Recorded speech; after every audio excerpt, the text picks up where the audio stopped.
still remember the sound. Muffled laughter bleeding through a closed door, wrapping paper tearing, the squeals of children that weren't mine.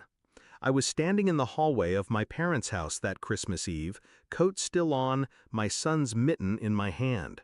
We'd driven 2 hours in the snow after they'd finally invited us. Just for dessert, there's not enough room for dinner. When I reached for the doorknob to the living room, my mother's voice cut through. "Don't open it, honey. They're doing their gifts now. We'll bring you in when they're done." Behind that door, my sister's kids were opening presents, the ones I'd seen stacked under the tree when we'd walked in. My children sat on the cold hallway floor, quiet, waiting. I stayed silent too. It wasn't always like this. Before the divorce, before I was a burden, my family loved my kids. My ex-husband was their golden boy, wealthy, charming. He knew exactly how to buy their approval. Dinners, vacations, extravagant Christmas gifts. The year we split, the glow faded.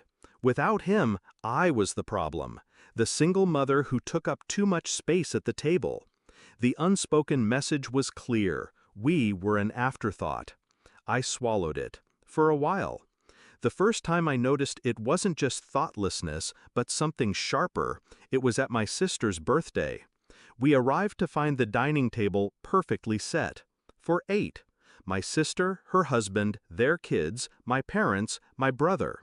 No extra chairs, no extra plates. "Oh," my sister had said, blinking at us, "we thought you weren't coming. There's no room at the table, but we'll set something up for you in the kitchen." That night, while the others toasted champagne in the dining room, I sat at the corner of my mother's cluttered kitchen counter, cutting my son's food into tiny pieces while my daughter balanced her plate on her knees. I didn't cry. Not then, not later. I started planning. I understood my family well enough to know revenge wasn't about shouting or confronting.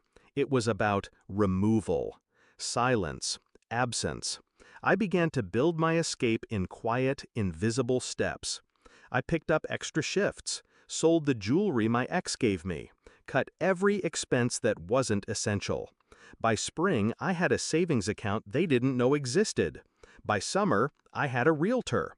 In October, I signed the papers for a house I'd been dreaming about since I was 19. Tall windows, a fireplace, a dining room that could seat 12 comfortably. December arrived along with the usual text from my mother: "Christmas dinner's going to be tight this year, just come for dessert." I replied, "Thanks, but we'll be busy." That was it. No explanations, no pleas. On Christmas morning, while my sister's kids tore open their gifts in my parents' living room, mine were running barefoot on the hardwood of our new home. The smell of rosemary and garlic filled the air.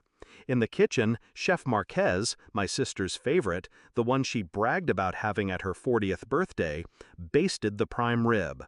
I'd booked him months in advance. Our dining table was set with crystal glasses and deep red napkins.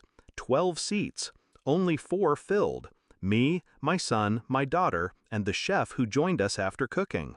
I took photos, not posed, not staged, just moments. My kids laughing by the fire, the feast spread out like a magazine cover, the twinkle of lights against the snow outside. I posted them, no captions. The first text came from my sister: "Wow, you got Marquez." Then from my mother: "Why didn't you tell us you moved?" By evening, the tone shifted. "You could have invited us. We would have made it work. It's Christmas, for God's sake." I didn't answer. The call started the next morning, my mother first, voice sharp, pretending to be hurt.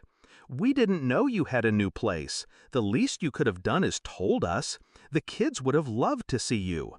I let the silence stretch until she started to fill it with excuses. "It wasn't that we didn't want you here, it's just your sister's family, the space." "That's okay," I said, calm, measured. "Now I have my own space." Here's the thing about people who treat you like you're temporary: they expect you to keep knocking. They never expect you to build your own door and lock it. That day, I stopped knocking. My sister called later. No greetings, Just, posting those pictures was petty. Petty, I repeated, like seating my kids in the kitchen or telling us there's no room every year? That's not the same. You're right, I said. Mine was prettier. By New Year's, the family group chat was quiet. No invites, no updates. It's August now, and it's still quiet, and I like it that way. Sometimes I think back to that hallway, to the sound of other children opening gifts while mine sat waiting. I wonder if they remember it the way I do.